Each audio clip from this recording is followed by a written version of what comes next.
दिल्ली विश्वविद्यालय छात्र संघ यानी कि डूसू चुनाव 2025 के नतीजों में अखिल भारतीय विद्यार्थी परिषद ने जबरदस्त प्रदर्शन करते हुए 3 प्रमुख पदों पर जीत दर्ज की। एबीवीपी ने प्रेसिडेंट, सेक्रेटरी और ज्वाइंट सेक्रेटरी के पदों पर कब्जा जमाया, जबकि national student union of India यानी कि एनएसयूआई ने वाइस प्रेसिडेंट की सीट पर जीत हासिल की। एबीवीपी के आर्यमान अध्यक्ष कुणाल चौधरी सचिव और दीपिका झा संयुक्त सचिव के पद पर चुनाव जीतने में सफल रहे। वहीं अध्यक्ष पद पर जीत हासिल करने के बाद आर्यमान ने कहा कि देश के जैन जी ने एबीवीपी पर भरोसा जताकर राहुल गांधी को करारा जवाब दिया है। मैं आपको वही बताना चाहता हूं कि जैन जी ने अखिल भारतीय विद्यार्थी परिषद पे भरोसा जताया। जैन जी ने अखिल भारतीय विद्यार्थी परिषद पे भरोसा जताया। साथ ही साथ उन्होंने दिल्ली यूनिवर्सिटी के हमारे तीनों कैंडिडेट को बड़े मार्जिन से जिताया। तो जैन जी अखिल भारतीय विद्यार्थी परिषद के साथ है।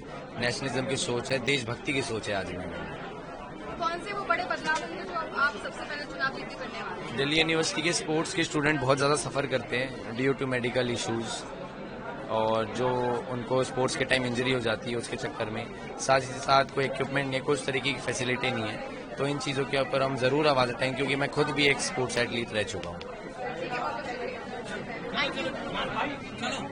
दूसरी ओर संयुक्त सचिव के पद पर चुनाव जीतने वाली दीपिका झा की कहानी भी बड़ी रोचक है। दीपिका बिहार की रहने वाली हैं। कुछ साल पहले दीपिका दिल्ली आई, फिर यहां पढ़ाई के साथ साथ अपने संघर्षमय जीवन की शुरुआत की। खुद के जीवन की परेशानियों के साथ साथ दीपिका ने गरीब बच्चों की मदद के लिए सदैव आगे रहीं। वो अपनी पढ़ाई के दौरान भी झुग्गियों के गरीब बच्चों को पढ़ाया करती थीं। मीडिया रिपोर्ट्स के अनुसार छात्र संघ चुनाव लड़ने से पहले दीपिका स्टूडेंट फॉर सेवा नामक संगठन से जुड़ी रहीं।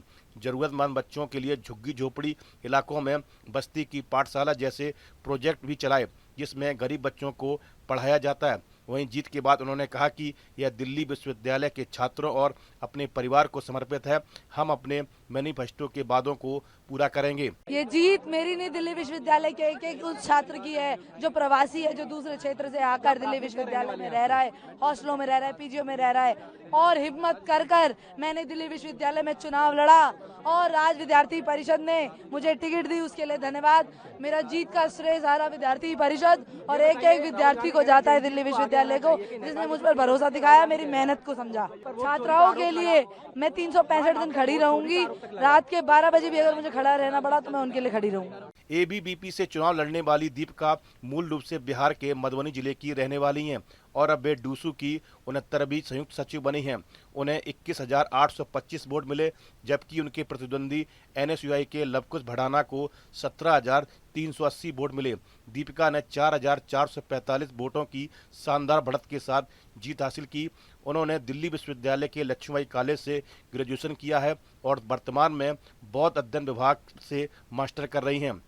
पिछली बार डूसू चुनाव में कांग्रेस समर्थित भारतीय राष्ट्रीय छात्र संघ यानी कि एनएसयूआई ने 7 साल बाद वापसी करते हुए अध्यक्ष और संयुक्त सचिव पद पर कब्जा जमाया था। आरएसएस समर्थित अखिल भारतीय विद्यार्थी परिषद को उपाध्यक्ष और सचिव पद से ही संतोष करना पड़ा, लेकिन इस बार अखिल भारतीय विद्यार्थी परिषद ने 3 पदों पर शानदार जीत दर्ज की। इस वीडियो में फिलहाल इतना ही। आप बने रहिए न्यूज नेशन के डिजिटल प्लेटफॉर्म के साथ।